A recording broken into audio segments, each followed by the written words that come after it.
Hello, friends. Salam, namaste, and adab. Good morning, good evening, good afternoon. From which country, which region you are? This is Dr. Sanjay Kumar back another episode of Facebook into Live series. Hope you are doing great, wonderful, and enjoying your life. I am also doing great.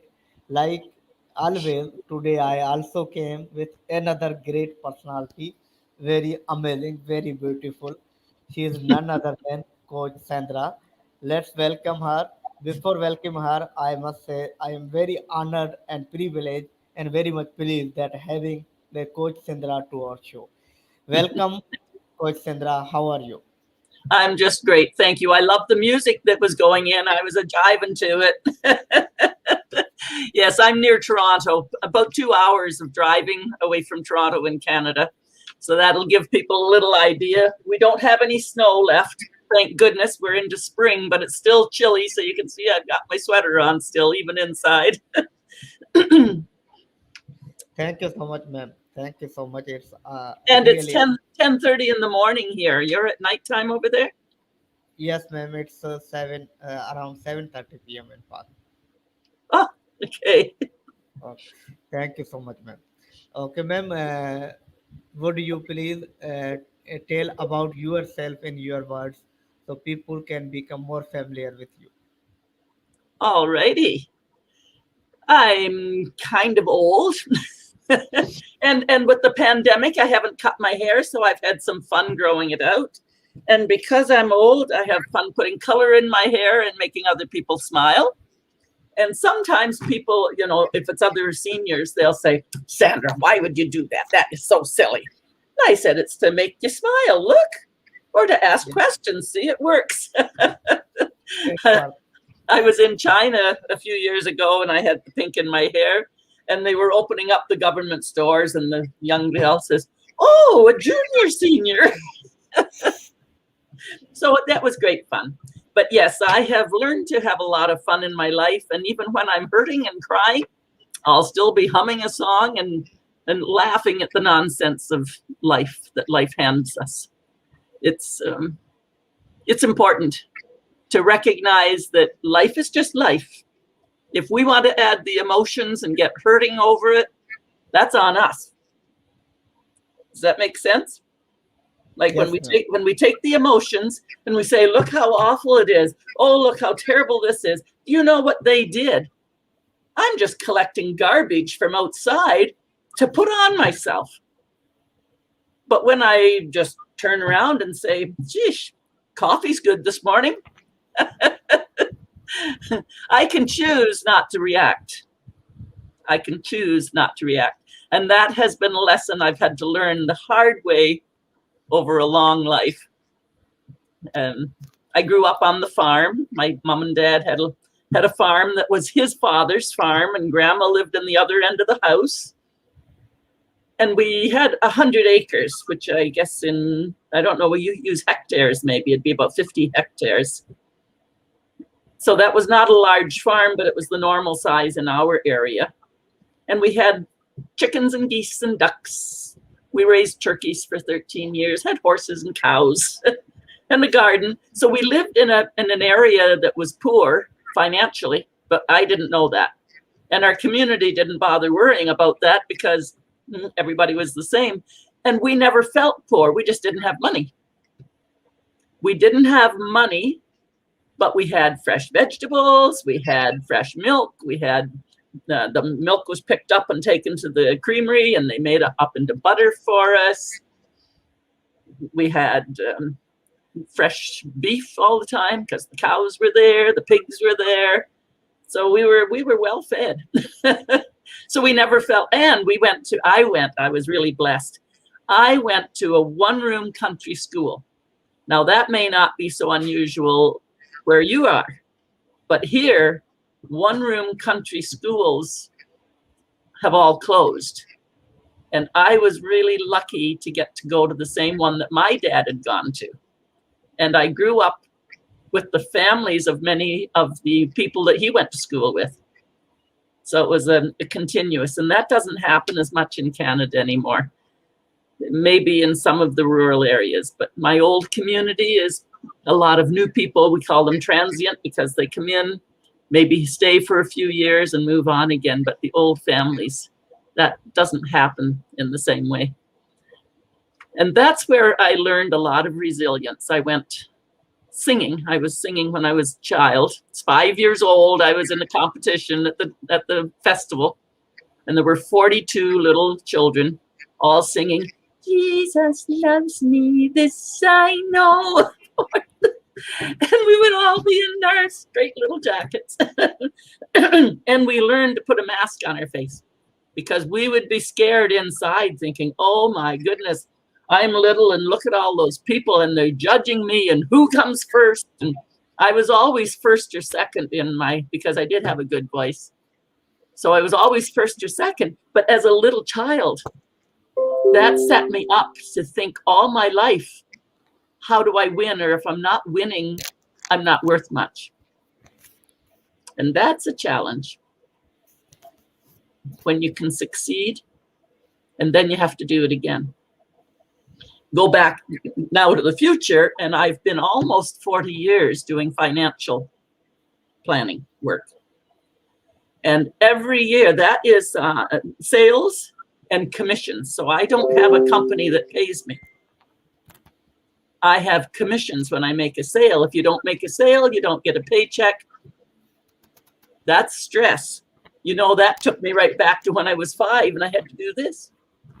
And every January they'd say, well, that's past. What are you going to do for us this year? And I took that whole thing onto my own shoulders. So every time I would be judging myself in every area of my life, because when we decide to grab a belief, we wear it like a mantle and we won't give it up until it is examined. And mostly we don't go through life examining our life. If we would examine our life, then we would say, okay, that happened when I was a child. Here's what it was about. And do I still keep that belief or do we let it go? Does it still serve me today or do I let it go? And so we have to sift through because there's many wonderful things that we want to keep. But there are other things that were just the circumstances of those times with our parents doing the best that they knew. And I have to accept that now I go through day to day doing the best that I know. I can't be judging myself and smacking myself and saying, oh, I missed a word in that song. What else would you like to know? Thank you so much. Thank you very much. That's a true inspiring story, and I think it may inspire many youngsters like me. Thank you so much for sharing with us. I must say, I have met one of the uh, most optimistic person I have ever met. Thank you for joining me. Thank you so much. Now, if we move along a little bit, then we come to raising my children. And we were a military family. And I had never been anywhere. I lived in the country in this lovely little community where everybody knew everybody. And if I got in trouble, everybody knew we were in trouble or whatever. And in fact, when I was 12 years old, the house burned down. We caught fire and burned, and all the neighbors came to help us with it. And then we were scattered all over the neighborhood, living with different families until the house could be built again. So that was the community. And now I go and get married and start a family. I did school teaching for a while there as well. But we start a family and I end up in Germany for 3.5 years over in Europe. And here I am, this innocent little girl of 24, because that is young, which always, I have to be careful when I'm talking with other cultures and other countries where the girls are expected to be married and mothers. When they're 12, they're promised off. When they're 6, they're promised off. Or when they're 14, they're married. And I can't fathom that because I got married when I was 20 and I was still a little girl. Yes. 24, I had my first child. And then after she was 15 months old, we went to Germany. But I never knew. Now maybe this is not I don't know what happens there, but when you go to a restaurant, if you want to book a dinner, you have to phone ahead and reserve it. I never knew that. We got to Germany. We got to Germany and we were going to travel to the Netherlands, to Holland, for the see the tulips. I didn't know you should book a hotel. I thought you just drive up and get a room. So we didn't. We went to see the tulips, and oh my goodness, it was tulip season. There were no rooms anywhere. And I thought, oh my goodness, what kind of world is this? And so they opened up on the radio, similar to doing this, and they said, are there any people out there that have some bedrooms to rent to tourists? And we will pay you the same as the hotel would get paid. So we stayed with a family in Holland, and that's how we met new people.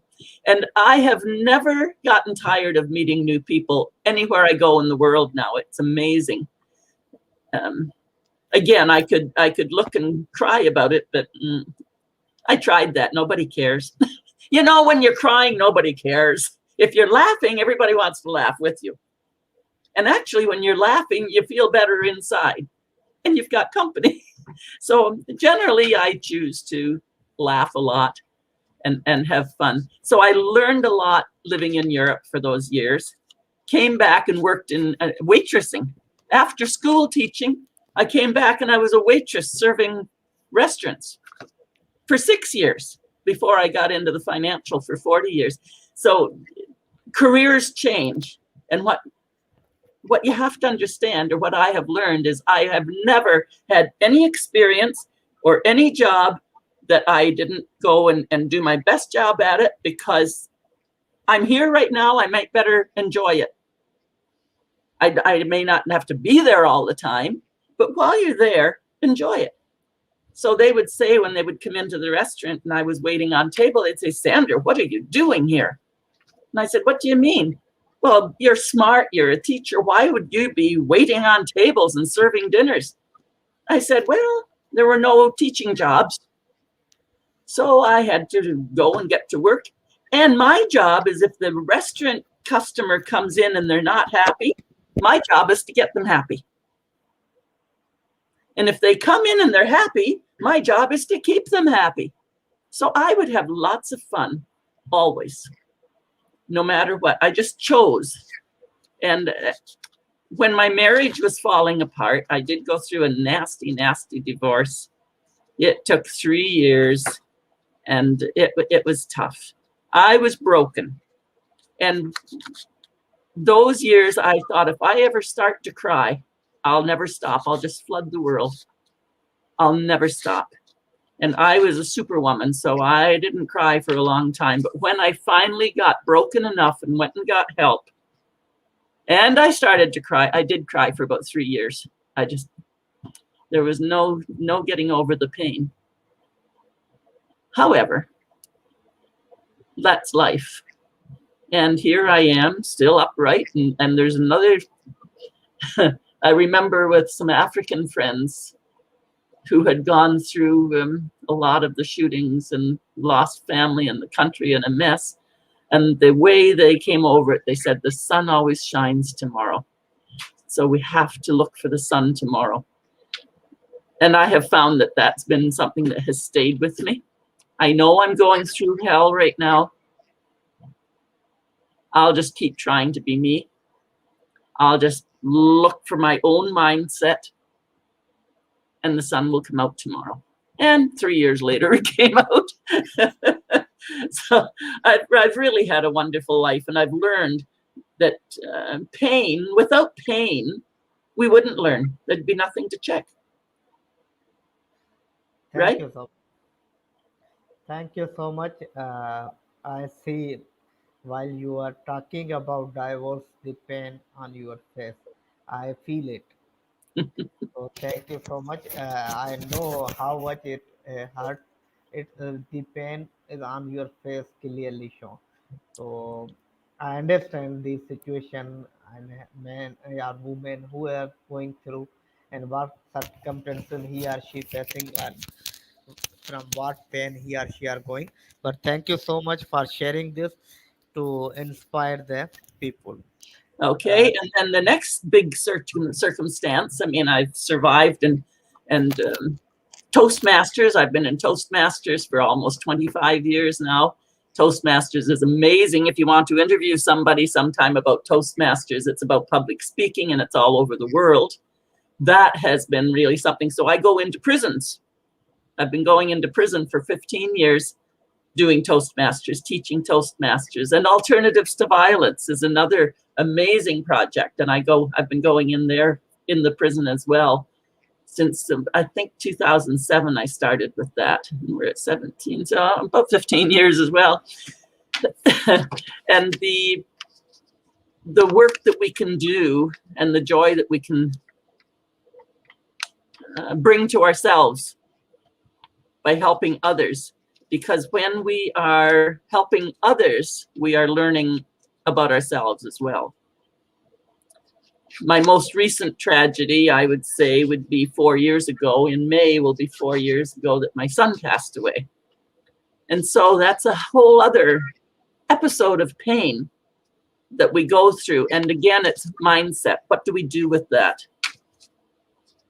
I would say that the biggest area I work in now as a coach, yes, I say I'm a communications coach, which I am. I'm a straight talk coach, Sandra, compassionate queen of straight talk. I say it the way I see it. And you have to be strong if you want to work with me. Because I am strong. But if you need somebody to hold your hand and pat you on the back and say, oh, isn't that too bad? Then I'm not the one to work with. Because mindset to me is the part where we start to look at and examine what we're doing and take responsibility for ourselves. In fact, I was in Uganda last year with a young lady that thought I should be there. And so it's cheaper to take the suitcases over because to ship anything was going to be more than the ticket. So I guess I'll go and see what this is about. And while I was there, uh, Liz got very straight talk from me. And she says, oh, you change our mindset. So I started to recognize this is what's shifting for people is how they think. And she said, Mom, because now I'm her mom, adopted mom. She's, Mom, even though you hurted me, because English is her second language, she was translating, even though you hurted me, you said those things, but hurted me, but you helped me change my mindset, and I love you. so, so I am not easy. I might laugh a lot, but don't cross me. Don't start whining. Don't start begging, because that ain't going to count it. That's not going to cut it for me. You stand on your feet. You stand on your feet. That's what they were for. And, so many times they say, praise Allah, praise God, praise somebody out there, all our different names, and whatever it is, that's something bigger than you and I out there. And when you start doing that, you have to remember we are the hands and the feet. So we have to be in action. Don't stand there and wait for manna to fall from heaven. Yeah, well, it's good that we believe something big is out there, but we better be in motion. You can't improve if you don't have some motion. You just sit there like a rock. So Thank you so I much. I would say, yeah, get straight, get real, get present. Look for your things that you're thankful for. If you're up and breathing, you're on the right side of the grass. You're up above the ground. You're not in it. You're not smoke going up to heaven. You are here. You're real. And if you want to live a full life, live it right this moment, because tomorrow and a moment from now, you could be dead. It doesn't matter. You've got now. That's it. There's a Thank lovely song that says, we have this moment today. you. That's it. Very amazing. We have this moment today. That's Thank you it. so much. Very, very amazing words. And what I learned from your journey, you shared that no gain without pain. no gain without pain. Thank you so much for sharing this. And as you said, you are a communicator, a communicator coach. I want to talk on it, but before I want to take a short break.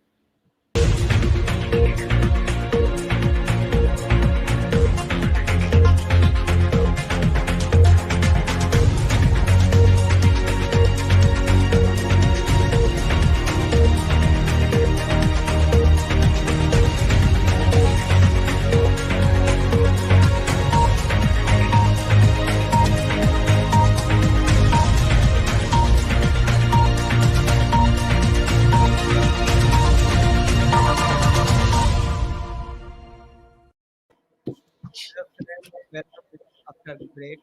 We have Coach Sandra.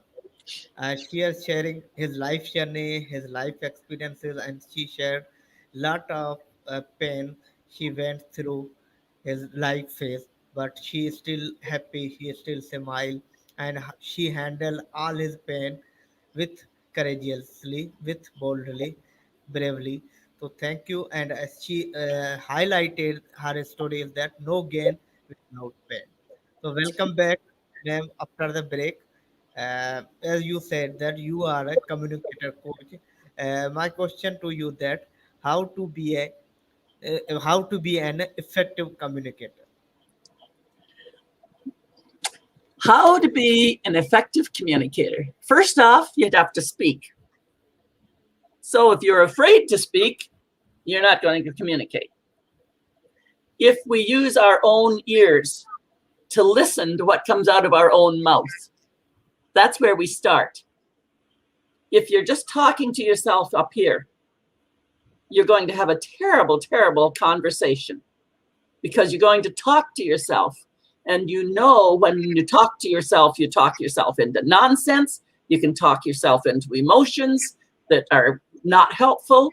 You can talk yourself into fear. You can talk yourself into pity. Oh, poor me. But once we get the words out of our mouth and even listen to them, your own words, and then think about what it is. If there were other ears there to hear, what would they be hearing? Is that really what you wanted to say? So quite often, when I have something that's really problem for me, I had one lady who was starting to correct me and discipline me or dismiss me in business meetings. And I thought, I'm not going to keep doing that. That's not healthy for me to do it. I shouldn't have to worry about whether I say something if I say something that's wrong and I need to make it right, then you have to have the courage to face me and say, no, that hurt, or you're out of line or whatever. But that's a conversation. It's not a discipline.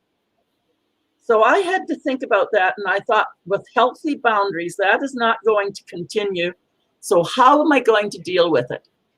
And I didn't deal with it instantly, so I don't react immediately. I'll react in my spirit, but I'll keep it to myself until I have a chance to say out loud and listen with my own ears. If it's the right thing, no, that's not what it is either.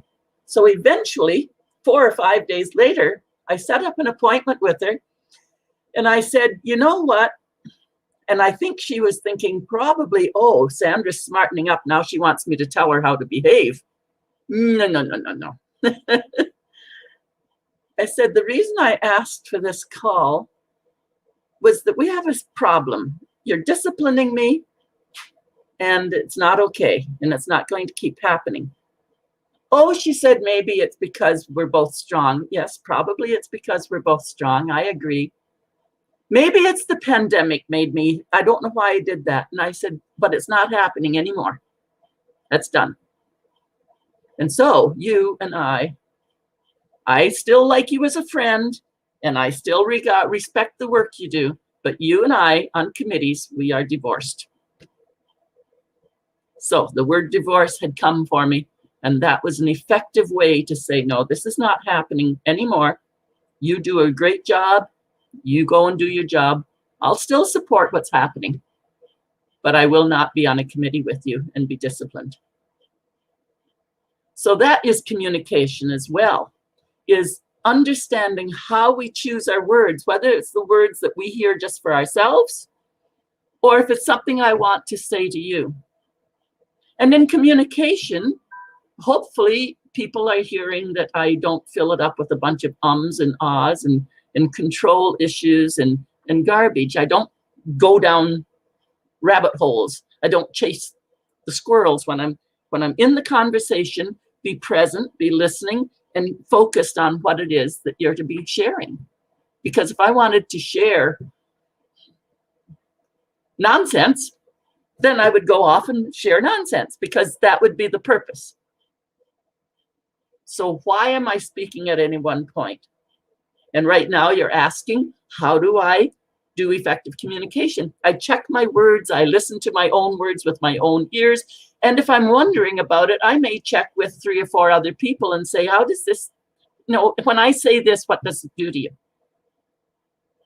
If it's in the written letter, at the end of every year, I send out letters, maybe almost 150 letters I send out in the mail, the old snail mail with a stamp on it, to my clients and friends. And when I'm creating that letter, I will send it while I'm creating it to some 2 or 3 people and say, please read it over and let me know how it falls. Well, I used to do that with my friend, and he would say, I'm not into any of this stuff. I said, well, just read it, because I'm not in the mailbox with you. I'm not in the letter with you. And he'd say, oh, this is just way too long. Oh, he says, well, it's pretty good. I have no idea what you're talking about in here. And that stuff is precious feedback and evaluation. It's not criticism. If we cannot ask for feedback to understand, then we're just getting in our own way. So even though he wasn't for writing letters, he wasn't educated in communication, he knew that he was tired of it. So I had to learn, okay, I do the little short letter, which is like a little cover letter to a resume. And I just say, grab a coffee if you want to read the rest, or put it in the garbage. I won't know. I'm not there. Right? So I learned that from him. And the areas where he said, I don't know what you're doing here, the temptation is for me to explain it to him. But you see, I'm not in the letter. So when it goes in the mailbox to someone else, I'm not there to explain. So if he had trouble understanding, I have to reword it. So communication is not just talking. We can all go blah, blah, blah, blah, blah, and I can do that too. I mean, lots of times I do blah, blah, blah, blah, blah, blah, blah, and I can make lots of noise and have fun and spread my energy. But if I really want communication, I'm going to have to be checking with the people, watching their face, getting the feedback, and have the courage for them to tell me honestly what they're hearing. So I am a strong woman. I can only work with strong people, because otherwise I too hard for them. I had one man who said, Sandra, I want you to coach me on speaking. And I said, I don't know. Even when I just give you evaluations, I hurt you. And it's not that intention. He said, I know. And that was in the past. But today I recognize that what you're bringing is what I need. And so, no, I will and I can communicate with you to work through. So he had to have the courage to stand up and say, this is what I'm looking for. And I said, okay, but here's the deal. And I say this to anybody I'm working with. If I say something that upsets you, or I'm getting on too strong, you have to have the courage to say, back up, that's a bit too much for me. And that's, you see, when they change and have the courage to speak up for themselves, even with me. Now, what does that do? You look around in your life, they start to have the courage to stand up for themselves. We don't have to be nasty, but if somebody's out of line, we learn to stand up and have healthy boundaries and find a lovely way to choose our words. And if it's something that's negotiable, well, then we learn to negotiate. Okay, we start with the give and take. If it's something that's just a boundary for me that's not going to be crossed, I can much quicker with clients and prospects, I can much more quickly say, look, you're a lovely person, but I don't think your mind and my mind are going to connect. You really need to work with somebody that's going to be gentler with you, because that's not who I am. It comes with loving attention, but I am not easy. And that's okay. I had to learn that that's okay, because at one time I thought, people don't like me. Well, no, that wasn't true. That wasn't true. Some people didn't know what to do with me because I made them uncomfortable because I'm too strong for them. But that's okay. The people that are strong, that want what I have, they're going to like me. And the other ones are going to go and find people that they like to work with more gently. So it's really so much about accepting yourself, and more and more and more staying in the present, being grateful for what you have. Don't let yourself stay too long. I had a couple days ago, I had kind of a sad day. I was just a down day. And so that's okay. I don't have to stay there. We don't have to stay. We choose. Thank you so much. Very well explained how to be an effective communicator. And you shared that communication is does not only speaking; it is two-way. You speak and you also listen. You become a good listener for a very effective communication. And thank you so much. And we have few viewers that there is a some alert. He shared, stay blessed. Okay. Happy to hear from Madam Sandra. Great from hear you. Thank you. And very true. Okay. Thank you so much, ma'am. I already taken lot of time of you, and no doubt we have learned a lot of new things from your drive, your journey, from your experiences, especially way you shared your journey, your painful event with a smile. It's really inspiring. I have one last request: that what is the word of wisdom? I'm sorry. Word of wisdom. What is your message to What is my my audience? what is my message? To my audience. I'm sorry. I'm not understanding what you're asking me. Okay, what is your final message of the day to Oh, the my viewer? final message. So sorry. My final message at the end of all of this is that you have one life. I have one life. And whether we come back again and get born again and recreate, reincarnate, it doesn't. This one right now is what we're living in. I have one life. I have one schedule planner. Everything that I do goes into that one planning book. I don't separate my business life from my personal life, from my family time, from my personal time.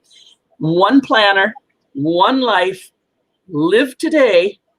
So you live like you're going to die tomorrow, but you do your planning like you're going to live forever.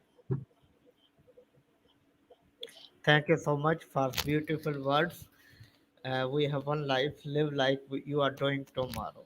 So thank you so much for such a beautiful word. Thank you for your valuable time. Thank you for sharing beautiful experience of your life journey to inspire me and many my audience. And thank you for teaching us about how to be an effective communicator, and also shared your experience, your story of your clients, and also you give tips for become an effective communicator. So thank you so much, ma'am, for all this. I once again very much thankful to you for and very much honor and pleasure having pleased that you are on my show. Thank you so much once again. Thank you. Viewers, this is Namaste. all about today's show, and next live show we can with another great personality. We'll learn new things. Till that, stay happy, spread happiness. Assalamualaikum everyone. Thank you, ma'am. Once again, thank Bye. you so much.